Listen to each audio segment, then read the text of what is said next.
Դեկտեմբերի 20-ի լույս 21-ի գիշերը Ղարաբաղ-ադրբեջանական հակամարտությունների շփման գծի գրեթե բոլոր ուղղություններով բացառությամբ հյուսիսային Գյուլիստանի հատվածի արձանագրվել է հրադադարի ռեժիմի խախտման աճ։ Հակառակորդը տարբեր տրամաչափի հրաձգային զինատեսակներից, այդ թվում գնդացիրներից, 8 տիպի զենքերից եւ դիպուկահար հրացաններից հրադադարի պահպանման ռեժիմը խախտվել է ավելի քան 40 անգամ, հայկական դիրքերի ուղղությամբ արձակելով շուրջ 1000 կրակոց։ Պաշտպանության բանակի առաջապահ ստորաբաժանումները կանխարգելիչ գործողությունների են դիմել միայն խիստ անհրաժեշտության դեպքում եւ վստահորեն իրականացրել իրենց առջև դրված մարտական խնդիրը։ Շնորհավորելով ներկաներին Գրիգոր Նարեկացի համալսարանի հիմնադրման 20-ամյակի կապակցությամբ Կրթության, գիտության եւ սպորտի նախարար Սլավա Ասրյանը ներկայացրել է այն տարիներին մեր իրականության մեջ նոր ձևավորվող ոչ պետական համալսարանի կայացման ոչ այնքան դյուրին ճանապարհը։ Տնօրինության քրտնաջան աշխատանքի շնորհիվ զրոյից քայլ առ քայլ ստեղծվել են շնքային պայմաններ, համապատասխան կահավորված լսարաններ։ Ժամանակի հրամայականն էր նաեւ քոլեջի ստեղծումը, որը պիտի լինի բուհի հիմնաքարը։ Սլավա Ասրյանի բնորոշմամբ Նարեկացի համալսարանի քոլեջը ուսանողների քանակով բժշկական քոլեջից հետո երկրորդն է։ Սեփական դասախոսական կազմի ձևավորումը նախարարը նույնպես կարևոր ձեռքբերում է համարել։ Ուրախալի է, որ մենք տարեստարի ինչ-որ թարմություն ենք զգում համալսարանի գործունեության մեջ, հատկապես ուսանողների ակտիվության, ուսանողների ընդհանուր, ասենք, քաղաքային հանրապետական միջոցառումների ներգրավվածությամբ, եւ նաեւ համալսարանի արդեն գիտական գործունեության ընդլայնման հետ կապված եւ ուրախալի է նահանգամակ, որ երիտասարդ դասախոսները կարողացան այս տարիներին նաեւ իրենց թեզը պաշտպանել, գիտական աստիճաններ ստանալ։ Առաջընթացը նկատելի է, սակայն որպես գիտակրթական կառույց անելիքներ դեռ շատ կան։ Կրթության եւ գիտության բնագավառում ունեցած ավանդի համար եւ համալսարանի 20-ամյակի կապակցությամբ Սլավա Ասրյանը նախարարության պատվոգրեր է հանձնել համալսարանի մանկավարժության ամբիոնի վարիչ Գրիգորի Հարությունյանին, ռեկտոր Վարդան Հակոբյանին։ Համալսարանի մտերիմ բարեկամ գրականագետ Սերգեյ Սարինյանն էլ էր պարգևատրվողների շարքում։ Ռեկտոր Վարդան Հակոբյանի խոսքով այդ տարիների ընթացքում իրենք միշտ զգացել են նախարարության հոգատարությունն ու աջակցությունը, իսկ պատվոգիրը ողջ կոլեկտիվի աշխատանքի գնահատականն է։ Մինչև հիմա մենք տվել ենք 2333 շրջանավարտ, մենք այսօր ունենք մոտ 1000 ուսանող, քոլեջն էլ ներառյալ եւ կարծում եմ, որ այսպիսի կոլեկտիվ, այսպիսի մեծ այսպես կազմակերպություն, ուսումնական հաստատություն ունի ներուժ, որպեսզի ապագայում առավել եւս գնա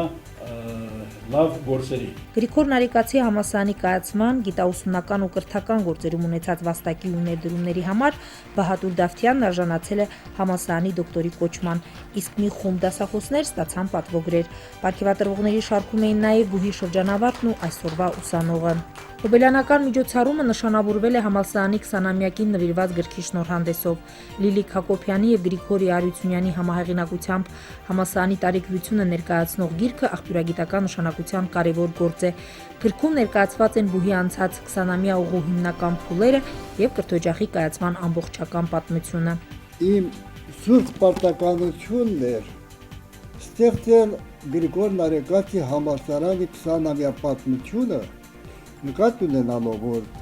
20 տարիների կապված եմ եղել այս համալսարանի հետ, հենց առաջին իսկ օրը թիվ 2 դպրոցում ուսումնական պարապմունքները սկսվեց եւ ես դերամուխ եղա այս գործին։ Մենք միշտ հպարտացել ենք մեր պրոֆեսորադասախոսական կազմով, ուսանողներով, շրջանավարտներով, որովհետև նրանց նվիրական աշխատանքի շնորհիվ է, որ հյուսվել է այս տարի գիրքը։ Գրքի հեղինակները բավականին մեծ աշխատանք են կատարել, ընդհանրացնելով 20-ամյա ճանապարհի ճշմարիտ պատկերը։ Համալսարանի ստեղծման 20-ամյակի առթիվ հնչեցին ելույթներ։ Սրտաբու խոսքեր ասեցին մարդիկ, ովքեր իրենց ներդրումն ունեն բուհի կայացման գործում ու նրա հաջողությունների կրողն են։ Այս համալսարանը մեծ ազդեցություն ունեցավ նաև իմ ուսանողական տարիներիս, օգնելով ինձ մեծ հաջողություններ ունենալ իմ գրական ասպարեզում։ Այսօր ես բանաստեղծ եմ, Արցախի եւ Հայաստանի, ինչպես նաեւ վերջերս Բուլղարիայի գրողների միության անդամ եմ, հեղինակ եմ 2 գրքերի։ Գոհար Ռուստամյան, Միրուժան Մարտիրոսյան, օր։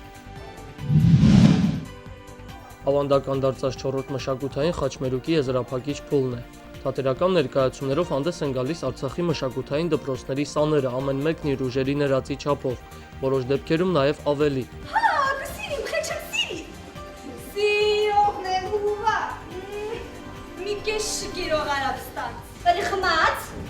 Համար շեմե հարփակ է, հարփակ։ Բաղո, ես քո ձեռը լրիվ կրակ եմ ընկել, բայց չես ամաչում։ Ես մի փոքրիկ հայացքին, երազում եմ որ լինի Յուրաքանչյուր տարի հաշվի առնելով եւ հանձնախմբի դիտողությունները եւ հասարակության պահանջմունքները, ինչպես նաեւ մենք կատարում ենք որոշակի փոփոխություն Խաչմերուկի անվանակարգում, այս տարի հիմնականում մրցույթը անցկացվել 4 անվանակարգերով։ Քաղաքային համայնքներում նախընտրական փուլ անց չի կացվում, 10 քաղաքային համայնքներ միանգամից հանրապետական փուլին կմասնակցեն։ Թատերական ներկայացումների մեծ մասը պատկերում է Արցախի առօրյան համայնքների կյանքն ու մեծ ծանոթ կերպարներ։ Երեխաները բավականին ոգևորված են դերի մեջ մտելու, առավելագույնս փորձում են լավ խաղալ։ Հարբած տղամարդու եւ տանտնտեսու կերպարները տեսնելով առօրյայում ավելի արտիստիկ են ներկայացնում, որոշ համարներում տեղի է տալիս անփորձությունն ու կաշկանդվածությունը, ամեն դեպքում մշակութային խաչմերուկը հաջողվել է։ Մեծ խթան է համայնքներում մշակութային կյանքի աշխուժացման համար։ Իհարկե սա մրցույթ փառատոն է եւ իհարկե այս մրցույթ փառատոնում լինում են հաղթողներ, մրցանակակիրներ, բայց ի վերջո հաղթում են բոլորը, որովհետեւ նախ մենք այսպիսով բացահայտում ենք մեր ստեղծագործական ներուժը եւ անկախ նրանց զբաղեցրած տեղերից մենք արդեն որոշում ենք մեր հետագա անելիքները եւ աշխատանք ենք տանում այդ երեխաների հետ, այդ երիտասարդների հետ ավելի կատարելագործելու, զարգացնելու այդ կարողությունները։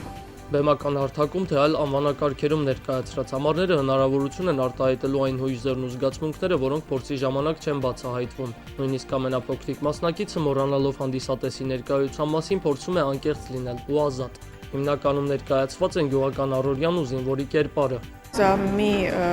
միջոցառում է, մի ծրագիր է, որը աշխատեցնում է ամբողջ համակարգը։ Այս ծրագիրը նախ հնարավորություն է տալիս բոլորին անխտիր մեր հանրապետության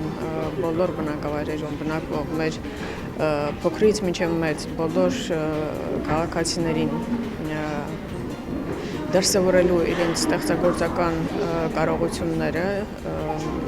նաև աշխատանք է տանում այդ կարողությունները զարգացնելու համար։ Մշակութային խաչմերուկը նաև առիթ է համայնքներում մշակութային կյանքը գնահատելու համար։ Որոշ համարներում երևում է պակասը ծավալվող գործունեության, թատերական ոլորտի ներկայացուցիչները նաև իրենց բացթողումներն են տեսնում։ Միգուցե հնարավորություն չունեն այդքան հաղորդագից լինելու եւ շփումը թատրոնի հետ, բայց այնուամենայնիվ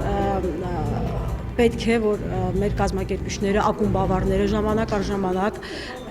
երեխաներին բերեն մայրաքաղաք ներկայացումներ դիտելու։ Ես այսօր հասկացա, որ մենք էլ գործ ունենք անելու երևի այս թերությունները շտկելու համար։ Մենք պատրաստ ենք տարի մի քանի անգամ մեր երիտասարդ եւ ավագ դերասաններով գնալ համայնքներ, վարպետաց դասեր ունենալ, խոսել երեխաների հետ թատրոնի մասին, կատարողական արվեստի մասին։ Նախընտրական փուլին մասնակցել է 53 գյուղական համայնք 366 մասնակիցներով։ Եզրափակիչ փուլ անցել է 32 գյուղական ու 10 քաղաքային համայնքներ։ Մրցույթ փառատոնն անցկացվել է 4 անվանակարգերով՝ բեմադրություն, արցախյան բառուբան, 1 հայտի հնարավորություն եւ բանահավաքչություն։ Այսօր ավարտվելու է մրցույթ փառատոնի հիմնական փուլը, վաղն էլ տեղի կունենա արդյունքների ամփոփումն ու մրցանակաբաշխությունը։ Հարություն Մկրտչյան, Աշոտ Գասպարյան, օր